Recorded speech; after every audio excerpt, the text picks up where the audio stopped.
Okay, can people hear me? Yes. All right, brilliant, thank you. So, welcome to this session. It's about the English Literature Book Club. My name is Stefania Cioccia. I'm the subject lead for English Literature, and these are two of our terrific third-year students. There's Tommy Carver-Chaplin here and Nathan Champion. And the way we're going to conduct this is it's a bit of an unscripted conversation. I'm mostly going to be asking the questions, and you're mostly going to be answering them. So let me give you just a really quick introduction to the English Literature Book Club. For the past 3 years, a group of English literature students have been meeting regularly every Friday to talk about short stories, poems, excerpts from longer texts, and occasionally longer texts altogether. So we're here to talk about the value of this initiative and to discuss its sustainability and future. So without further ado, I'm going to ask Tommy if you can talk us through how you guys have come up with the idea of a book club and what was the thinking behind it. Absolutely. So going into second year, I noticed that I hadn't met a lot of students in my course at all. I'd met two groups basically, and as we started to meld groups, there was this whole side of the room that no one knew, no one chatted to, there was this weird divide, and it was almost like the unlucky kid that came in last had to sit with the side he didn't want to be on, And I didn't like that, and I realised that nobody was going to make the effort to talk to these other people, and it didn't really gel until third year for me. And so first of all, I wanted something to bring that together. I felt like there was a lack of community in these two separate halves of the group. And then as I started to do mentoring, and I started to come into contact with year 1 students and year 3 students, and I realised how many people are passionate about what we do, especially in literature. So many people passionate about books and reading, and there was definitely a demand for some sort of social community, and there was a gap. So I spoke to a year 1 student, I spoke to a year 3 student, I was year 2 at the time, and we just came up with this idea that would kind of bridge not only the year groups but my own year group, and try and just foster a kind of positive social environment to kind of enjoy books and to enjoy people I was on the course with. Yeah, that's great. So book club started off as a completely student-led initiative, right? But again, early enough, I think, in the proceedings, you decided to start inviting lecturers to join in. And the idea is that you invite the lecturer, and the lecturer kind of guest hosts, is that a thing? The session. Are there any noticeable differences between sort of student-led sessions and sessions that involve a member of staff? Well, yeah, I think the most obvious thing that I can think of is that more people attend when the lecturers do and I think that might be because you all seem to have this celebrity status, like a small bit of that people want to come along and know what you're talking about. And one of the reasons we started inviting you was because we thought you would have that little more pull than just us running the book club. That's a factor. And I think for these sessions, everyone comes a little more prepared. People tend to definitely do the reading for the book club, and people might make notes. And generally that results in a slightly more successful book club than we might have otherwise. We have successful book clubs otherwise, but we can rely on the lecturer sessions being quite good. And they're certainly more memorable. I don't know whether it's because you're there or because the kind of text you choose, because you're all more well read than us, so you usually pick something quite unique that we wouldn't thought of. Doing by yourself. Yeah. Not Harry Potter every week. Okay. So, but this kind of feeds into one of my concerns, like when you invited me to host a session. Because my worry was that book club, that I would hijack it and turn it into a seminar, in anything but name.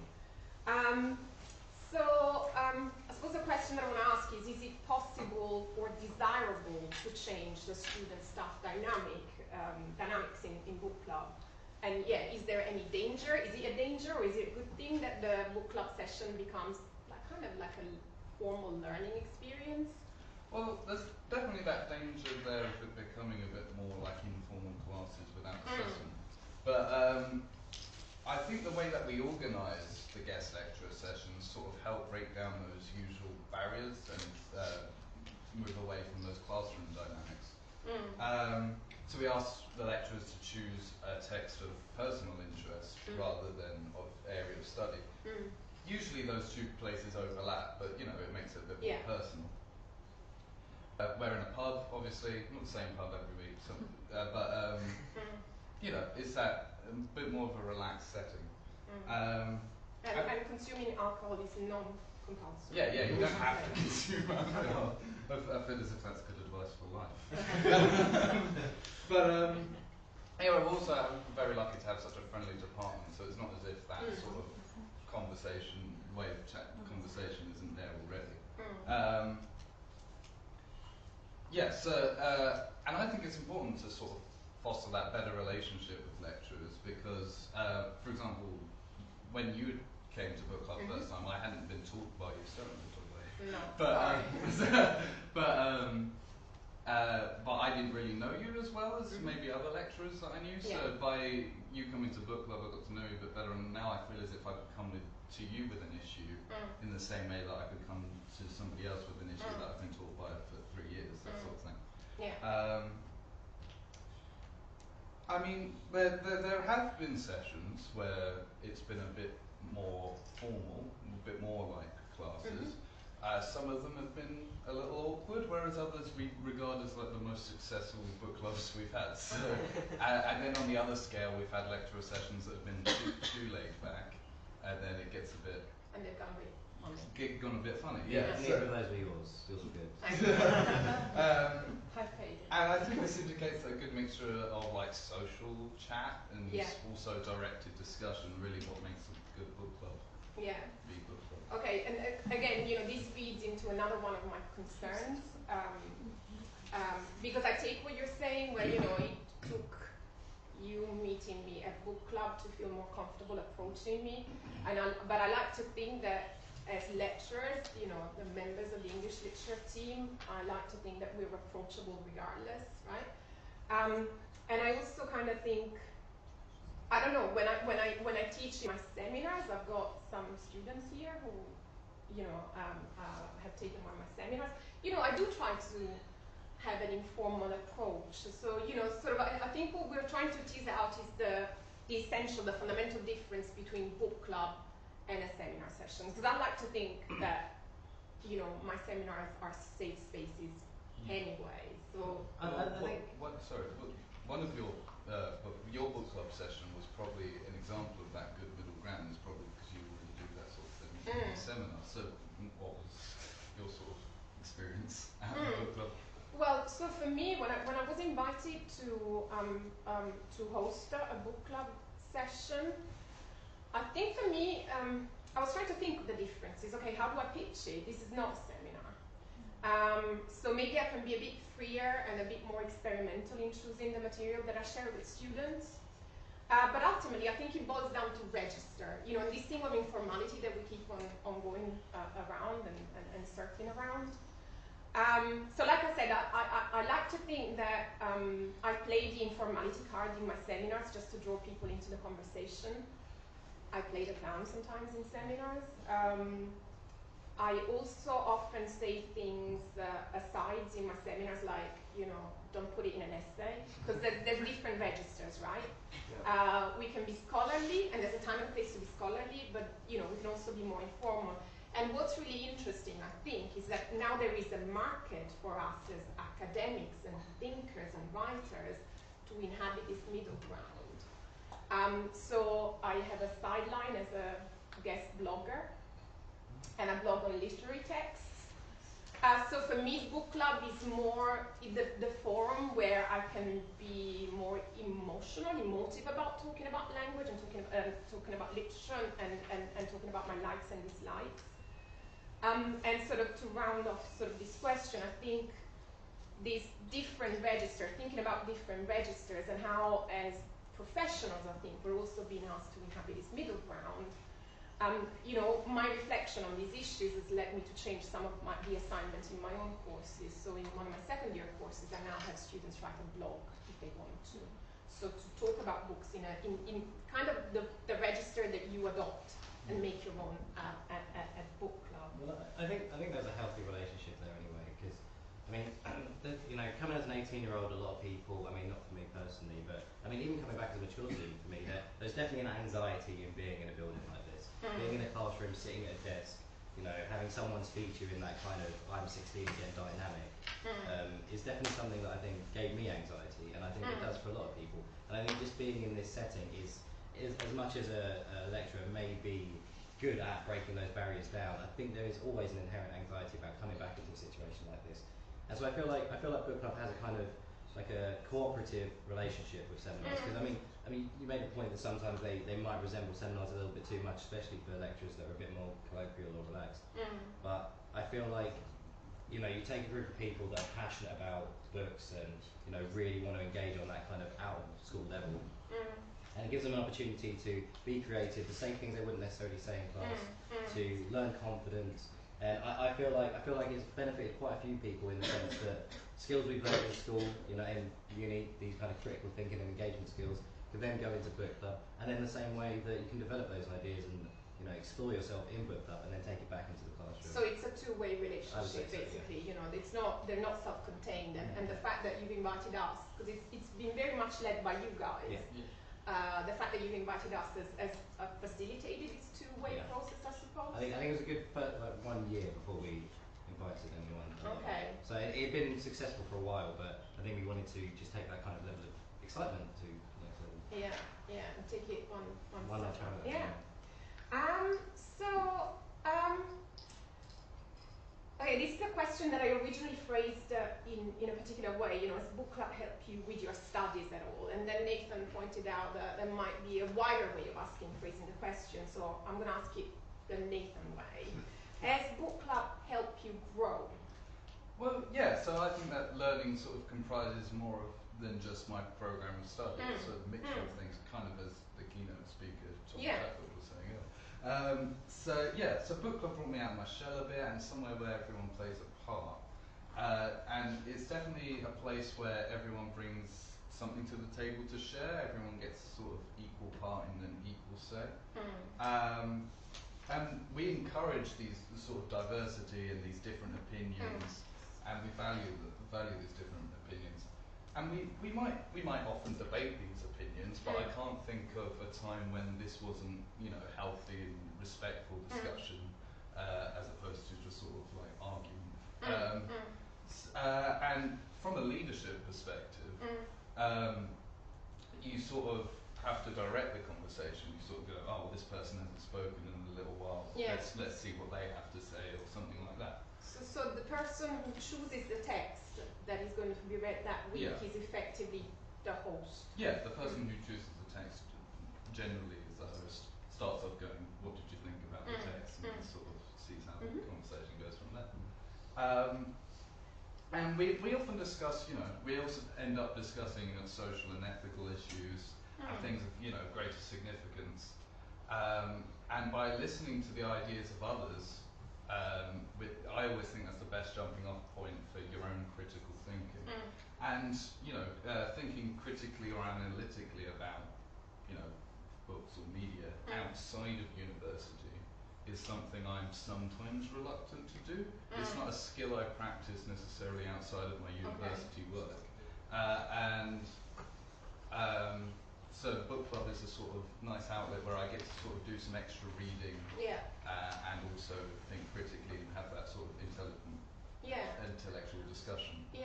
And shall we talk about the makeup? Because I mean, you know, it was really interesting. I found out in talking to you about it that, you know, now Book Club has a bigger life than it originally had in that the membership opened up beyond the English literature. Yeah, so I've sort of, we've learned to sort of grow a community. Our little book club may not have a massive reach, but we've got people from, we started with people from first year, second year, third year, and we've had people from masters. We have, you know, sometimes sessional lecturers come along just anyway. People from the chaplaincy at the university. Creative writing students. Creative writing students. Uni of Kent students. Uni of Kent students. So we sort of collaborate with others in such a way that allows us to. But you also told me sometimes sometimes you get civilians, right? Yeah. Like in the sense that Yeah. people who are just friends of friends and come Yeah. along for. People come along. But you- especially if you pick like the right text for someone, because like you know, with the Facebook page, just trying to foster as big a community of interest as possible. And then as soon as you put up that, oh, we're doing this kind of guest creative writer or something, then suddenly the creative writing department are interested. And you know, it's just like, we try and have a range of appeal, and I feel like we do interesting text, but we also do accessible, fun text, and that kind of draws in a wider audience. So there's a mix, and again, people are free to join in and come along whenever they want to. So, shall we talk about sort of the mark of sort of a successful book club session, and in particular, you know, so I'm curious about whether there have been any surprises, you know, any sessions that you thought this is going to be brilliant and bombed, to put it sort of mildly, or vice versa, and what are the lessons that you've learned from this?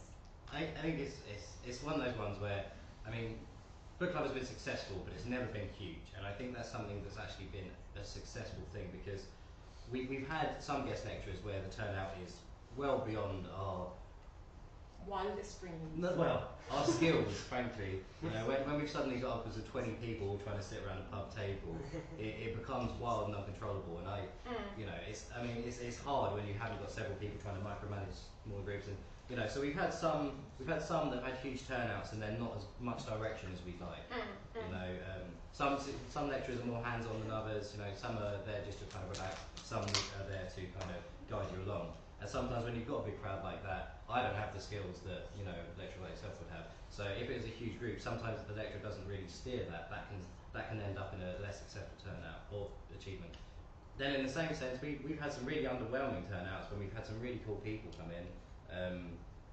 But in those sense, they kind of allowed discussions that probably wouldn't have happened otherwise. I mean, me and Nathan with a particular guest lecture, we was two or three people that turned out, which was a real shame, but we ended up having this really interesting discussion about masculinity and manhood for like 2 to 3 hours, you know, it just kept going. And that's the kind of thing we probably would have had a chance to do. So I don't think there's any real factor that defines a good or a bad book club. I feel like there are variables, and sometimes it can go either way, but I feel like there's normally always something interesting or something to learn from it anyway. And again, I don't want to put words in your mouth, but I guess what I'm seeing, what I'm hearing is that this has given you a taster when you've hosted, you know, what it feels like to be a seminar leader, fundamentally. Trying to just say, I mean, I can't imagine like 40 people, but trying to micromanage just 15 people suddenly becomes unbearable. You know, preparing the text. Sort of So we come prepared with notes and leading questions and kind of steer a discussion. People don't read the text. Yeah, that's the struggle. and then I guess there's also, I mean, you know, I know that I try, you know, the mark of a good seminar and a good book club session is, I suppose, one that you leave having more questions than you had when you started. But the session that you've been talking about you know, your discussion on masculinity, I know this is an issue that I deal with in sort of some of my classes. But the flexibility and the open-endedness, I suppose, of a book club session, where you know, if the conversation carries on, you can stay in the pub until I don't know, closing time. You know, if you've got a 1 hour seminar, you don't want to be the guy hogging up the whole voice of the room, going, "Well, what about this one thing that I'm practically stuck on?" You know, and with that, you kind of just have range to do whatever you want as well. You know, there's often times where we've written directed points or discussional questions, and they're irrelevant 10 minutes in. We've got such already a kind of spiral of ideas and questions being asked that my notes are worthless now. You know, it's more about the organic discussion and where it goes from there. Yeah. Okay. Well, so I'm mindful of time, so we should start sort of wrapping things up. So my final question is, it's a 3-parter. Do you have any advice for students thinking of setting up similar projects? You know, what have been the greatest challenges and the greatest rewards? Shall we end on this? It's been difficult at times. One simple issue is just finding the right venue. I can't explain the headache that this is. You know, we put someone that's near the uni and it's not a good vibe, people don't like it. We picked a vegan place because there's a few veggies and vegans in our group. It's too far away from the uni. We leave there and then people complain that we're no longer far away from the uni. And we just ended in this spiral of constantly changing venues. That also gives you a taste for what it's like to be a seminar leader. There you go. There's a bit of overlap. But then, yeah, I mean, also sustainability has definitely been an issue for us. I think we had, you know, it's definitely still going strongish. It's pretty good, but we've definitely seen a lack of uptake in the last year and a half of year 1 and 2 students coming through. You know, we fostered this quite large community of people around our year group and kind of around Canterbury, but we kind of struggled to uptake year 1 and year 2 students ever since. And that's definitely become an issue because, I mean, book club has been fantastic. I mean, I can't speak to the amount of fun I've had with it, to the amount I've learned, to the value of having lecturers in. You know, it's been such a really special thing for I think quite a few of us. You know, we still even students that now live in Germany are still asking us how book club goes and you know that kind of stuff. So it's definitely had this lasting effect on us, and we're all in a big chat, and you know we all meet up every Friday, and even when we don't want to, we probably will anyway. You know, and so I think there's a huge value in it. I am slightly worried that it won't exist after us because there was a gap, there was a point in this. You know, there was this absence of a community growth in my department, and I wanted to solve it. And although this may not be the grand solution, it was something that worked and has had such a positive effect, I think, on so many people. So I'd be sad to see it not uptake any further. So we're gonna try and keep fighting a good fight. It would be nice to have some new voices. Yeah, absolutely. Have some more different opinions. And I think at this point we should credit, we've had a chat with Lauren Miles, she's one of the year 1 student reps. Well, you know, give credit where credit is due. John Potts also had a conversation with us. So maybe we should end on, you know, on a plea to get sort of students, not just from English literature, but to join in this vibrant community. Yeah, absolutely. Because we're still open for business. And, yeah, absolutely. This Friday we've got Peter Merchant. Yeah. He's always a lot of fun.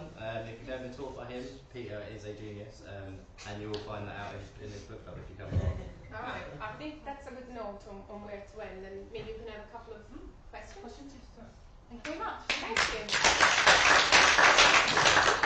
Just a question for how do people find out about the On Facebook, CCCU Book Club.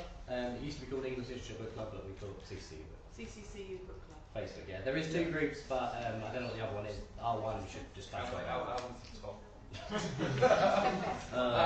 And yeah, there's posters dotted around the place. all over the uni. And We're on Twitter. What's the at @CCCU_book club. Yes, and you know we advertise on Blackboard clearly within our community, but Yeah, get to know them. If you send us the details of that, we can put it out in the conference. Thank you. Well, this was one of the reasons why we wanted to talk about book club. First rule of book club. I was waiting for you to say that. So, any questions? Yeah. So obviously, with the first year, we've recently got a new timetable through, and Friday's the only day we have off. And certainly for a majority of us, I have to work. I need money to be able to continue to go to university, which frankly rules it out as an option. Is there any flexibility in moving that to I mean, I'm in the same boat. I work all the time, way too much in fact. The problem with it is that we have found through, don't worry, we have really tried to solve it, but Friday is just genuinely so far the best bet. But at the same time, me and Nathan are completely willing to do some sessions on different days, especially certain lecturers. I know Stefania has an issue with Fridays, so you know, if Stefania wanted to do a session, I would be more than willing to do that on a different day, and I'd love to hear voices and cooperate on that fact. It's just, I think by default, Friday is best because it's before a lot of lecturers go back to London or away or back to their lives that they don't frankly want to mix with uni. And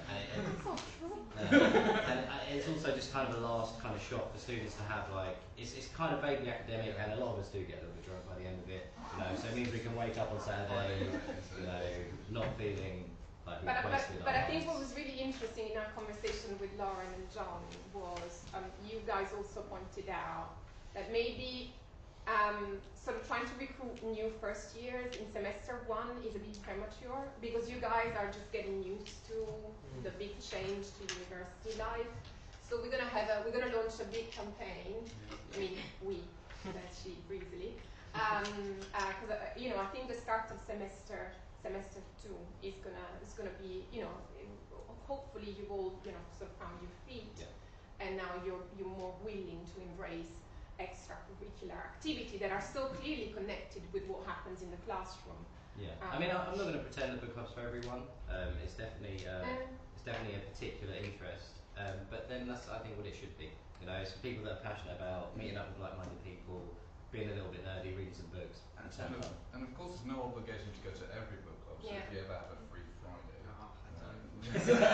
set hours. Fridays are off. No, we'll happily do some other days as well. As I say, we're talking about Stefania doing different days and that sort of thing. So. Okay, thank you. Anybody else? Any questions? Kat? Hi, I'm really in admiration actually, and I think it's an amazing commitment that you make to literature and to the society of your school and that programme. So well done. I think from my perspective, the conversations around how you make it a sustainable activity are really important, because it looks like your sort of personal passion and commitment to students is what sort of kicked it off, and then I just think this idea of a sort of third space or middle environment between the curriculum and what goes on around the edges of it is so important, but handing on the baton is really key, but also picking up on the last person's point of view when the timetable shifts. What are you thinking about, maybe doing a splinter group, or so there's suppose that flexibility around it needs to be worked into it, doesn't it? Yeah, absolutely. I think, and the thing is as well is, you know, hearing feedback is excellent, and I think also thank you for your comment, it's incredible. But I think if I got to hear these voices, that would absolutely go a long way into changing things. You know, if 4 people told me that they can't do it on a Friday, and I said to the rest of the group, look, can we do a different day, then I'd be completely willing to change it. And as I say, I'd be happy to do other sessions, I'd be willing to take different days off. I mean, I would happily be flexible for people that are interested about this, because it's not about us holding on to this little thing we've made, it's about growing it and furthering it.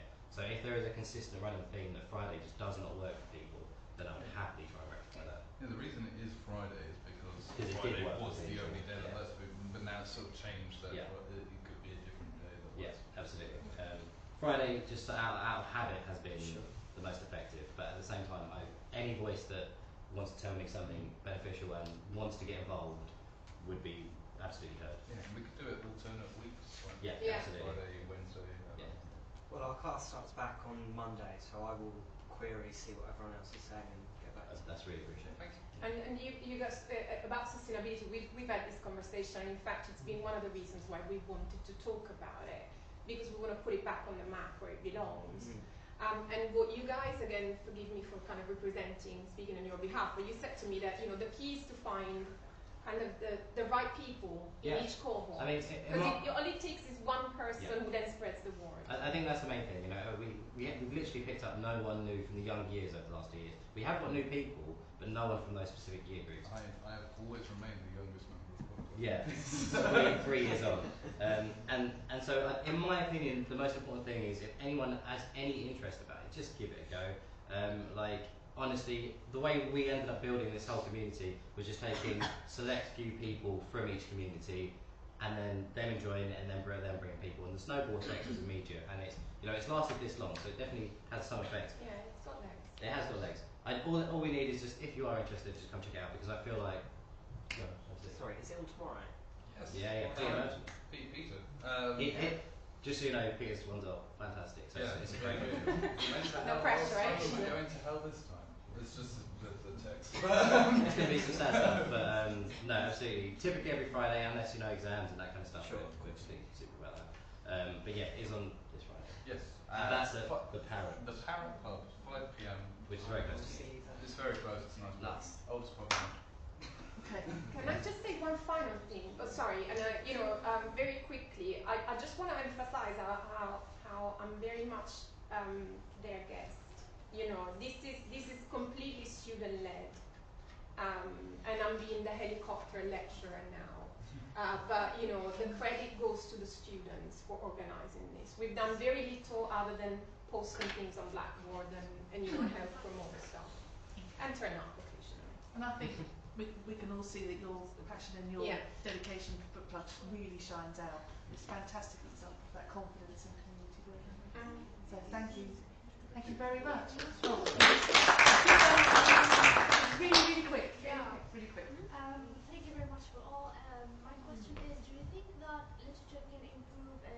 given society's situation, and if so, how? I mean, I don't want to overtread you, but absolutely, we touch on ethical issues all the time. We're always talking about politics. So many of us are really politically engaged. We're very conscious of kind of social issues. I think that's one thing that is kind of shared between all of us. Is we're all very passionate about social issues, and that does come up a lot. We get away with ourselves sometimes talking about stuff too much. And we deliberately sometimes choose texts that are going to explore. Yes. I mean, sometimes I'll pick controversial texts. Sometimes I'll pick things that, you know, I did a book about manhood as well once. So there are things that I like to press buttons on to engage that kind of social discussion. So I would say that it definitely does have that value. Thank you very much. Thank you. Thank you.